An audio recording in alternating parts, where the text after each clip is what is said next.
Prime Minister Modi's Five Nations Tour, July 2nd to July 9, 2025.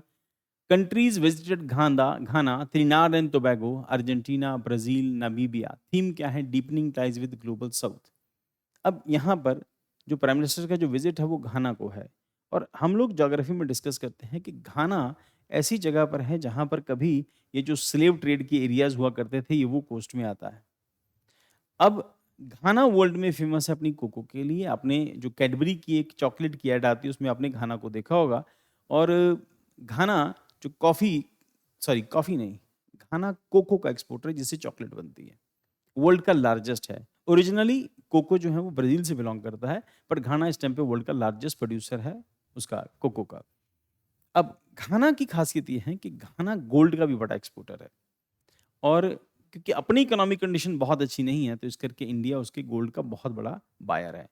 Africa के साथ feature ये है अमेरिका की, अफ्रीका की खासियत ये है कि जिसको वर्ल्ड में अभी बहुत पैसा कमाना है, जिसको कुछ सालों में करोड़पति बन जाना है, तो उसको अफ्रीका के साथ बिज़नेस करना चाहिए।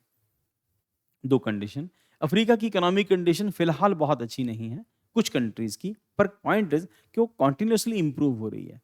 तो इस टाइम पे अफ्रीका 1990 का इंडिया है, तो जो भी वहाँ पे पहुँचेगा तो पैसे कमाएगा। दूसरा, अफ्रीका की जो खुद की ज्योग्राफिकल कंडीशन है, वो इस तरह की है कि वहाँ पे गर्मी ज़्यादा होती है, तो लोग बहुत ज़्यादा अग्रेसिव होते हैं, और इसकी वजह से अफ्रीका में कभी स्टेबिलिटी नहीं आती, पॉलिटिकल स्टेबिलिटी ज़्यादातर कंट्री में पॉलिटिकली डिस्टेबल्ड है। और ऐसी कंडीशन में इंडिया अगर घाना के साथ रिलेशन बना रहा है, और उसमें कई सारी चीज़ें जो हैं वो बहुत इंडिया की फेवर में रहेंगी, क्योंकि वेस्ट कोस्ट के ऊपर नॉर्मली जितनी वेस्ट कोस्ट की कंट्रीज़ हैं, अफ्रीका के वेस्ट कोस्ट की, उन कंट्रीज़ में फ्रेंच बोली जाती है ज़्यादातर में। ईस्ट कोस्ट की कंट्रीज़ के अंदर इंग्लिश बोलते हैं। तो ये जो वेस्ट कोस्ट की कंट्रीज़ हैं, ये कंट्रीज़ क्योंकि वल्नरेबल हैं, ऐसी कंडीशन में चाइना हमारे कई साल पहले हमसे चाइना वहाँ पे पहुँच गया था, और चाइना की अपनी एक कमांड है इन सब कंट्रीज़ में, और ख़ास तौर के ऊपर इनके मिनरल्स में, चाइना इनके मिनरल्स को खूब एक्सप्लॉइट कर रहा है।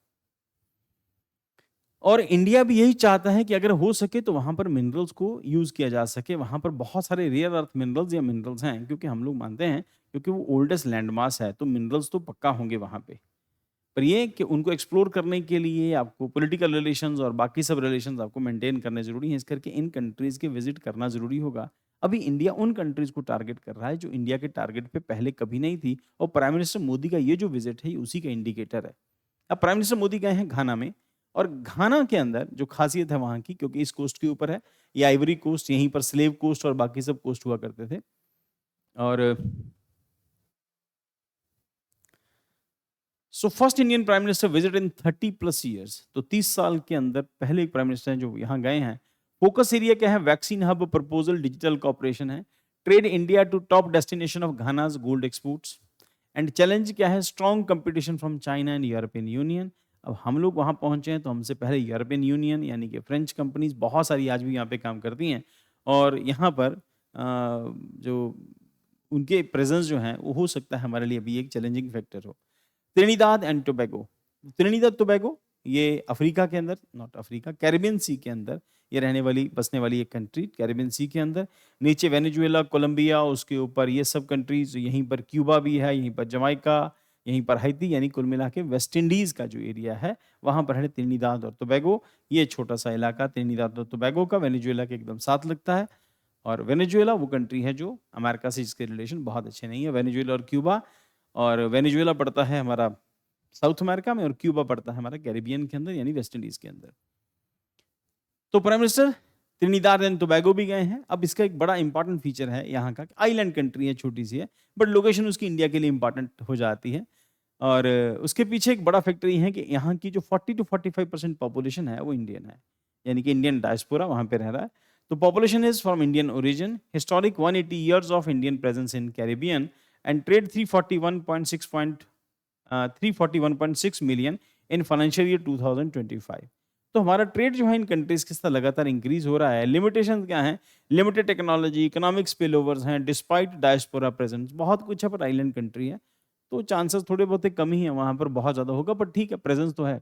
अर्जेंटीना, अब सबको पता है अर्जेंटीना की कंडीशन क्या है। अर्जेंटीना ठंडे मुल्कों में एक आता है, और अर्जेंटीना की इकोनॉमिक कंडीशन जो है वो बहुत अच्छी नहीं है, पर रेयर अर्थ मिनरल्स इसके पास ज़रूर है। और हम लोगों ने डिस्कस किया है कि बेसिकली यहाँ पर जो जो प्राइमरी इंडस्ट्री है, या फिर ये कहो कि हाँ, प्राइमरी इंडस्ट्री ही बेसिकली यहाँ पर है। और प्राइमरी इंडस्ट्री के अंदर एग्रीकल्चर है, या फिर एनिमल स्टॉक है, या फिर मीट एक्सपोर्ट है, कुल मिला के यही है फिर उसके पास, अर्जेंटीना के पास। की फोकस क्या है? Lithium, soybean and sunflower oil. हमने थोड़े दिन पहले भी हम लोगों ने सनफ्लावर ऑयल और सोयाबीन डिस्कस किया था। सोयाबीन का ऑयल और सनफ्लावर ऑयल।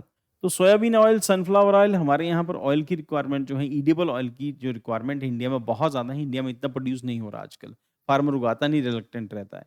दूसरा, यहाँ पर लिथियम है, खूब सारा लिथियम है यहाँ पे, और चाइल्ड में भी लिथियम है। हम लोगों ने थोड़े दिन पहले चाइल्ड की न्यूज़ डिस्कस की थी, जहाँ हम डिस्कस कर रहे हैं कि चाइल्ड के लिथियम को चाइना एक्सपोर्ट कर रहा है, और बहुत सारा फ्रेश वाटर जो है वो चाइल्ड का वो खत्म कर रहा है वो। India fifth largest trading partner है 2024 के अंदर अर्जेंटीना के साथ। रिस्क क्या है? पॉलिटिकल इंस्टेबिलिटी है प्रेसिडेंट जेवियर मिलेई। और जब पॉलिटिकल इंस्टेबिलिटी रहती है किसी कंट्री के अंदर, तो ऑब्वियसली इकोनॉमिक कंडीशंस कंट्री की हमेशा शेकन रहती हैं। ब्राजील, दुनिया की सबसे ज़्यादा डेंस फॉरेस्ट, दुनिया की सबसे ज़्यादा डेंस फॉरेस्ट का एरिया, अमेजोन के जंगल। और जो ब्राज़ील का जो अपना क्लाइमेट है वो मॉइस्ट रहता है, बहुत बारिश रहती है, और कोई भी कंट्री अपने क्लाइमेट से नहीं जीत सकती। हम लोग राजस्थान की जो डेजर्ट है, वहाँ का जो रेगिस्तान है, हम उसको जंगल में कन्वर्ट नहीं कर सकते। सिमिलरली ये भी अपने यहाँ होने वाली जो बारिश है उसको रोक नहीं सकते। यहाँ पर अपने डेंस फॉरेस्ट हैं, वो भी इनके लिए एक प्रॉब्लम भी है, एक पॉजिटिव एस्पेक्ट भी है। उनको हम डिस्कस करते हैं कि उनको लंग्स ऑफ द वर्ल्ड कहते हैं अमेजोन के जंगल को। तो ब्रिक्स लीडर हैं, summit and state wise bilateral force हैं, deepening on strategic partnership. Brazil India top South American trading partner है। चैलेंज क्या है? China's influence with BRICS and Latin America. अब चाइना का इन्फ्लुएंस, पैसे वाली कंट्री है तो इन्फ्लुएंस कर लेती है। Namibia, first prime minister visit, third ever by the Indian prime minister. तो प्राइम मिनिस्टर मोदी का यहाँ पर नामीबिया में फर्स्ट विजिट है, और तीसरा प्राइम मिनिस्टर अभी तक वहां पर पहुंचे हैं। मेजर मूव्स क्या है? Digital diplomacy, launch of UPI. तो हम लोग यहाँ यूपीआई चला रहे हैं, तो नामीबिया के अंदर यूपीआई भी चलेगा। नेक्स्ट, इको डिप्लोमेसी है, चीता ट्रांसलोकेशन। हम लोगों ने डिस्कस किया होगा चीता के ऑपरेशन चीता, या फिर जो चीता प्रोजेक्ट चीता है, नॉट ऑपरेशन, प्रोजेक्ट चीता है, जिसमें चीता हम लोग बाहर से लेके आए थे नामीबिया से, और ट्रांसलोकेशन है 2022 के अंदर। और ट्रेड सर्ज फ्रॉम $3 मिलियन से 2000 के अंदर हमारा जो नामीबिया के साथ ट्रेड था वो बढ़ के $600 मिलियन का ट्रेड हो गया नामीबिया के साथ। और सेक्टर्स क्या है? Mining, diamond and services. Mining, diamond and services. और डायमंड का एस्पेक्ट क्या है कि दुनिया में इंडिया ही ऐसी कंट्री है आजकल डोमिनेटिंग, जो डायमंड की कटिंग करती है, और सारा काम जो है सूरत में, गुजरात के उसके आसपास के इलाकों के अंदर होता है डायमंड कटिंग का काम। तो यहाँ पर डायमंड होते हैं। डायमंड तब तक पत्थर है जब तक उसको ठीक से कटिंग करके उसको फिनिश ना कर दिया जाए। नेक्स्ट, उसके बाद बैरियर क्या है? Intense foreign competition in technology and infrastructure. India's global south strategy, opportunities versus challenges. Opportunities, strengthening ties in mineral technology, climate, vaccine access, showcasing India's leadership post voice of global south summit. अब यहाँ पर एक aspect है, हम लोग हमेशा discuss करते हैं कि इक्वेटर, दुनिया दो हिस्सों में बटी है, एक इक्वेटर के ऊपर कंट्री और इक्वेटर के नीचे कंट्रीज। हालांकि हम लोग इक्वेटर के ऊपर आते हैं, पर बावजूद इसके ये जो इशू है वो साउथ वर्सेस नॉर्थ का है, और ये मानते हैं कि नॉर्थ कैपिटलिस्ट कंट्रीज हैं और डेवलप्ड कंट्रीज हैं, और ये सब कंट्रीज डेवलपिंग हैं। तो इंडिया अपने आप को डेवलपिंग कंट्रीज के साथ रखता है, इस करके अपने आप को ग्लोबल साउथ में वो कंसिडर करता है। हालांकि हम नॉर्थ जो है नॉर्थ हेमिस्फीयर के अंदर आते हैं। सदर्न हेमिस्फीयर की कंट्रीज जो है उनको डेवलपिंग कंट्रीज या फिर अंडर डेवलप्ड कंट्रीज मानते हैं।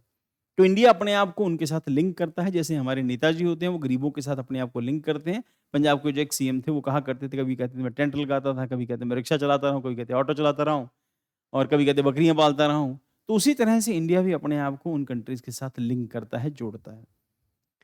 Strengthening ties in minerals, technology, climate, vaccine access, showcasing India's leadership post voice of global south summit.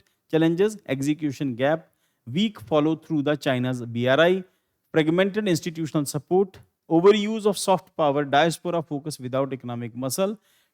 Conclusion, emergence of Modi Doctrine 3.0, the refined foreign policy vision marked by global South solidarity, tech-driven diplomacy, focus on institutional reforms, balancing aspirations with deliverables. Coordinations, collaborate to secure key mineral resources, a strategic response to China's control. हम लोगों ने